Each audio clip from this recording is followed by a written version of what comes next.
Hello student, आप सभी लोगों का बहुत बहुत स्वागत है मेरे चैनल पे। मैं अमरेश कुमार सिंह एक नई वीडियो लेकर के हाजिर हूँ आपके सामने। और इस वीडियो में हम लोग बात करेंगे फिजिक्स सब्जेक्ट की, जिसमें हम आज लेकर के आए हैं कंपाउंड माइक्रोस्कोप। तो चलिए कंपाउंड माइक्रोस्कोप के टॉपिक को हम शुरू करते हैं और इस वीडियो को स्टार्ट करते हैं। तो स्टूडेंट चलिए, तो ये 12th फिजिक्स का टॉपिक है, टॉपिक माइक्रोस्कोप है और ये इसकी सेकेंड वीडियो है। इससे पहले मैं एक वीडियो बना चुका हूँ जिसमें सिंपल माइक्रोस्कोप के थियरी सेक्शन की मैंने बात करी थी। उस वीडियो को अगर आप नहीं देखे हैं तो उनकी उस वीडियो की लिंक मैं डिस्क्रिप्शन में दे दूँगा, वहाँ से जाकर के आप उस वीडियो को देख लीजिएगा। अब चलिए इस वीडियो को आगे बढ़ाते हैं। तो माइक्रोस्कोप की डेफिनेशन क्या बताया था मैंने? An optical instrument which is use to see magnified image of tiny object is called microscope. It is of two type, simple microscope and compound microscope. इस वीडियो में हम कंपाउंड माइक्रोस्कोप की बात करेंगे। तो कंपाउंड माइक्रोस्कोप की definition आपको तैयार करना है। डेफिनेशन क्या है इसमें? इसी डेफिनेशन में कंपाउंड माइक्रोस्कोप की जगह पे कंपाउंड माइक्रोस्कोप आप कर देंगे। This definition will become the definition of compound microscope. It means that the definition of compound microscope you can written in this way: an optical instrument which is used to see magnified image of tiny object is called compound microscope. Definition हो गई student. अब इसके रे diagram की बात करेंगे। इसके रे डायग्राम में हम दो रे डायग्राम की बात करेंगे। पहला, when the image is formed at D, जब इमेज जो है डी पे बन रही होगी, लिस्ट डिस्टेंस ऑफ विजन पे बन रही होगी ना स्टूडेंट। तो ये हमने बनाया हुआ है, इसको चलिए समझते हैं। इसको बनाते समय बहुत सतर्कता बरतनी पड़ेगी, बहुत ध्यान देना पड़ेगा।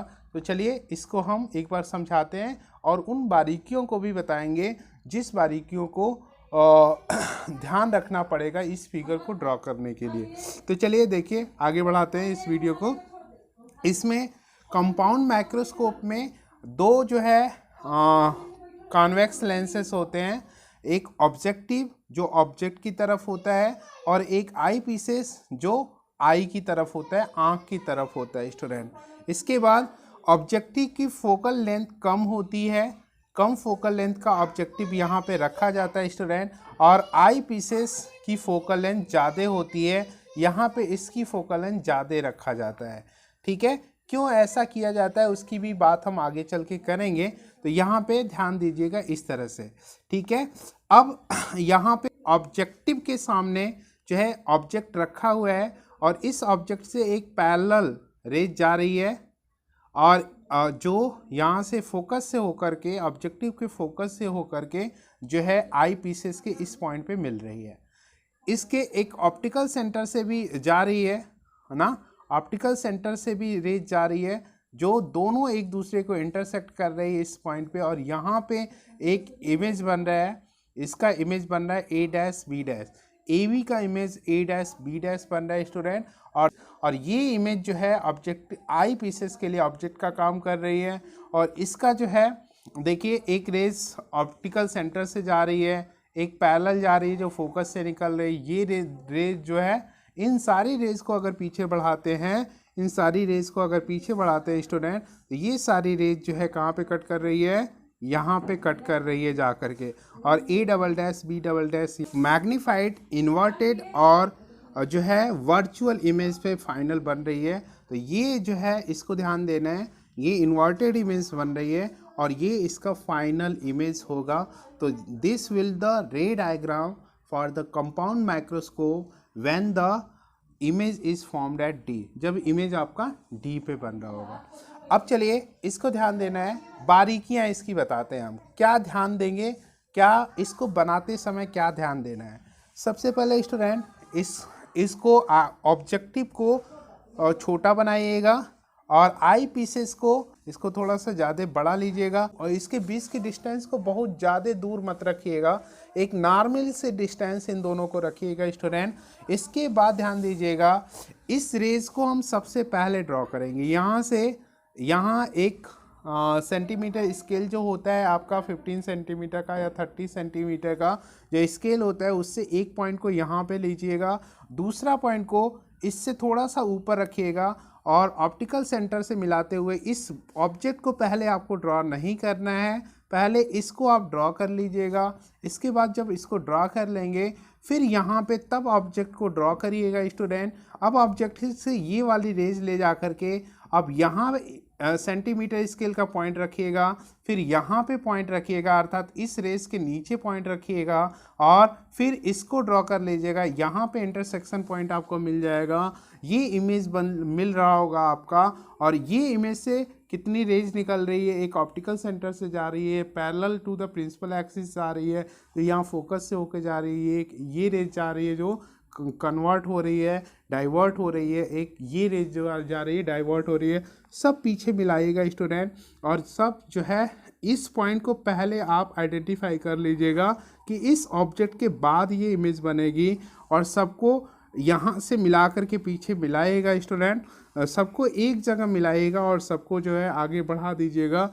यानी कि सबसे पहले यहाँ से इस पॉइंट को आइडेंटिफाई कर लीजिएगा, इस ऑब्जेक्ट को बना लीजिएगा, फिर इस पॉइंट को मिलाइएगा, इस पॉइंट को स्टूडेंट मिलाइएगा, इसको मिलाइएगा और इसको मिलाइएगा और जो है एक रेज बना दीजिएगा। इधर जो है अनडॉटेड बनेगा, इधर डॉटेड बनेगा, उसी तरह से इसको और इसको मिला करके बना लीजिएगा। इधर अनडॉटेड इधर डॉटेड बनेगा, इसको और इसको मिला के बना लीजिएगा, इसको और इसको मिला के बना लीजिएगा। यहाँ पे मिलाना एक ही मिलाना कठिन है, यहाँ 3 पॉइंट मिलाना है, तो हम आपको कहेंगे इस रेज को पहले ड्रॉ कर लीजिएगा और उसी रेज पे एक पॉइंट लेकर के बना लीजिएगा। तो इस पॉइंट को और इस पॉइंट को लेकर के एक रेज ड्रॉ कर लीजिएगा, उसी रेज पे ये पॉइंट ले लीजिएगा और बाकी ड्रॉ कर लीजिएगा। इसको ध्यान देना है। इसमें देखिए इसका फर्स्ट फोकस इधर रहेगा, ऑब्जेक्ट फर्स्ट फोकस के बाद होगा, सेकेंड फोकस यहाँ पे है, ये सेकेंड फोकस, और इसका जो फर्स्ट फोकस है स्टूडेंट ये फर्स्ट फोकस है, डैश करके दिखाएंगे यहाँ पे, ये फर्स्ट फोकस है, सेकेंड फोकस यहाँ पे है, ये आई पीसेस के लिए ऑब्जेक्ट डिस्टेंस है और ये जो है ऑब्जेक्टिव के लिए ऑब्जेक्ट डिस्टेंस है और ये ऑब्जेक्टिव के लिए जो है इमेज डिस्टेंस है। तो ये फिगर मुझे लग रहा है आपको समझ में आया होगा, ठीक है। तो चलिए हम लोग आगे बात करते हैं इस वीडियो में, ठीक है। अब दूसरा फिगर आप कैसे बनाएंगे स्टूडेंट, दूसरा इसका when the image is formed eight infinite.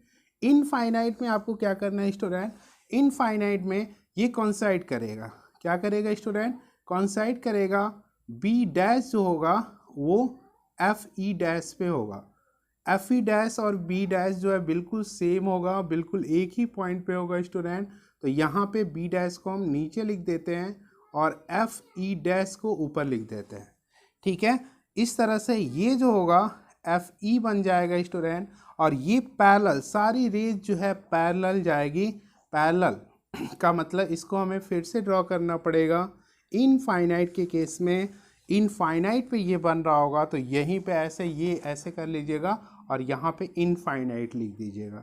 Infinite पे एक चीज़ ध्यान देना है, हमने उसी पे बना दिया तो यहाँ पे बिल्कुल सीधे आपको बनाना है, यानी कि इधर जिस तरह से इधर पैरेलल रहेगी वैसे इधर भी पैरेलल रहेगी। तो ये इनफाइनाइट केस का फिगर हो जाएगा, ये इनफाइनाइट केस का। बात समझ में आ रही है स्टूडेंट, एकदम आपको मुझे लग रहा है समझ में आ रही होगी और ये दूसरा फिगर आपका बन जाता है। अब हम लोग बात करेंगे magnifying power of the compound microscope. तो चलिए स्टूडेंट अब हम लोग बात करते हैं magnifying power of compound microscope. Magnifying power of compound microscope की हम लोग बात करेंगे अब। तो चलिए इस वीडियो को आगे बढ़ाते हैं। यहाँ पे magnifying power of compound microscope की 2 केसेस हम फाइंड करेंगे। एक पहली case when image is formed at D और दूसरी case when image is formed eight infinite. Okay, तो जब इमेज जो है डी पे बन रही होगी, फाइनल इमेज जब डी पे बन रही होगी तो मैग्नीफाइंग पावर कैसे हम फाइंड करेंगे उसको हम चलिए डिस्कशन करते हैं। तो मैग्नीफाइंग पावर, ये आप हेडिंग देंगे, इसका आप नोट्स भी बना सकते हैं स्टूडेंट, ठीक है। ये फिगर का डिस्कशन हम कर चुके हैं ऑलरेडी, ठीक है।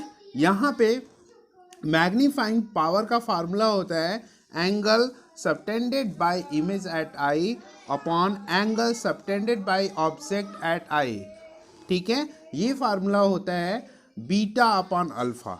m equal to beta upon alpha, तो tan बीटा भी लिख सकते हैं अपॉन tan अल्फा भी लिख सकते हैं, tan beta upon tan alpha लिख सकते हैं स्टूडेंट।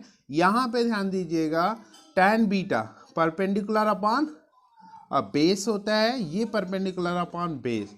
तो ये फिगर में चलेंगे, tan बीटा क्या है, यहाँ पे आई पीसेस की तरफ, आई पीस की तरफ आई होगा, तो ये आपका इस ऑब्जेक्ट की हाइट को h हमने माना है, स्मॉल h माना है, और इमेज के हाइट को h डैश हमने माना है।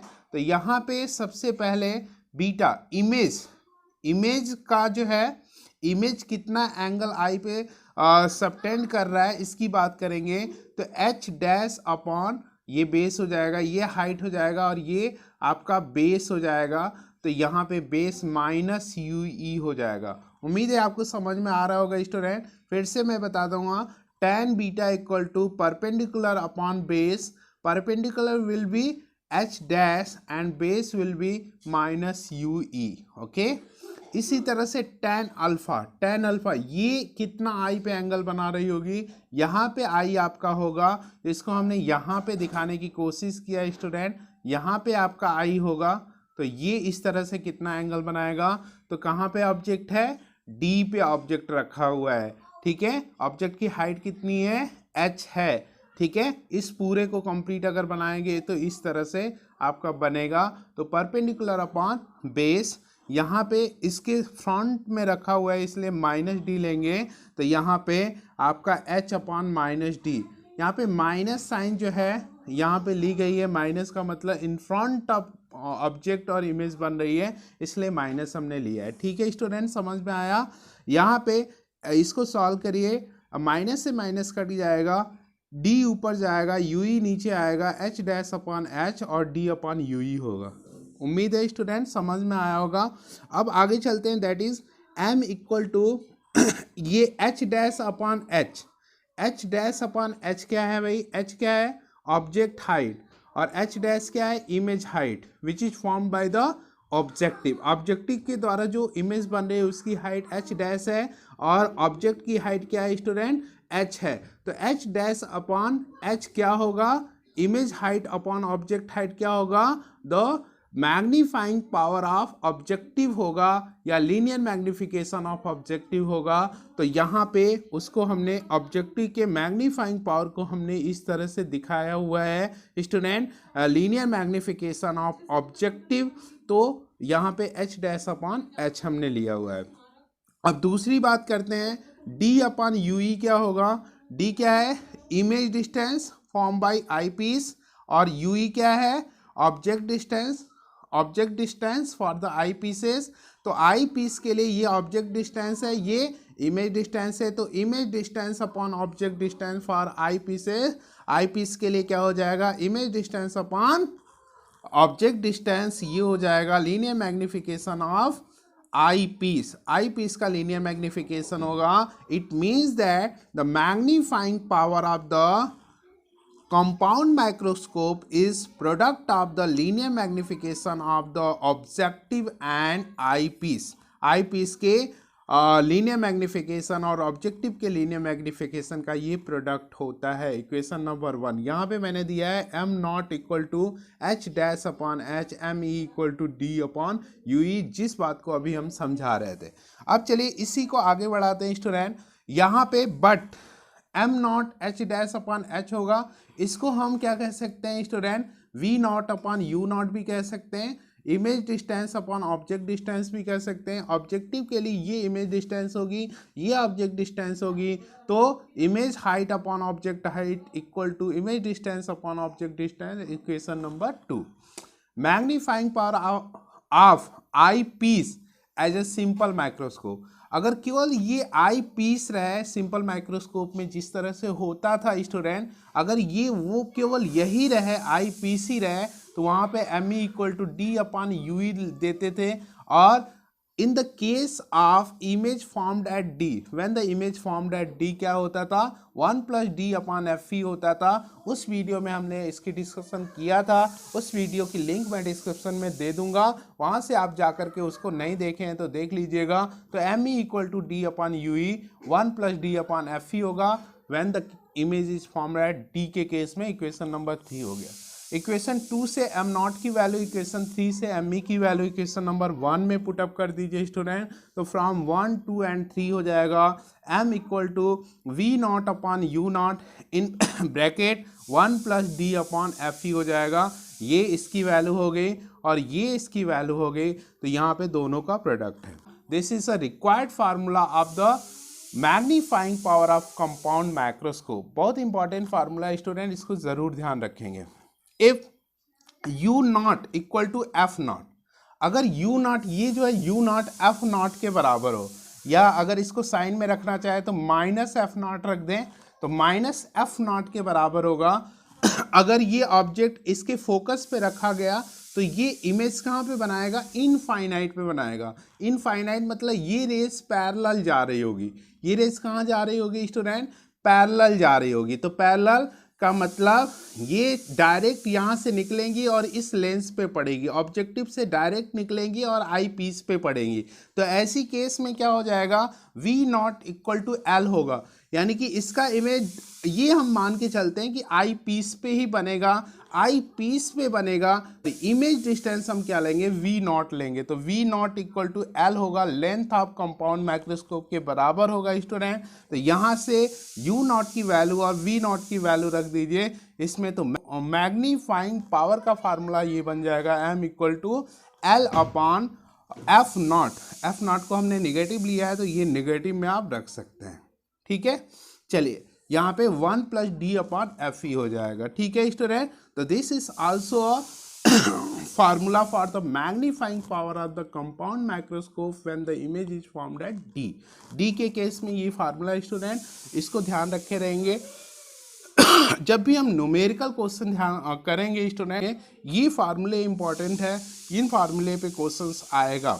इस केस में जो लेंथ होता है, लेंथ इस केस में when the image is formed at D, तो length of the compound microscope जो होता है V not plus U E होता है। ये वी नॉट हो गया, लेंथ मैंने बताया ऑब्जेक्टिव और आई पीस के बीच की डिस्टेंस।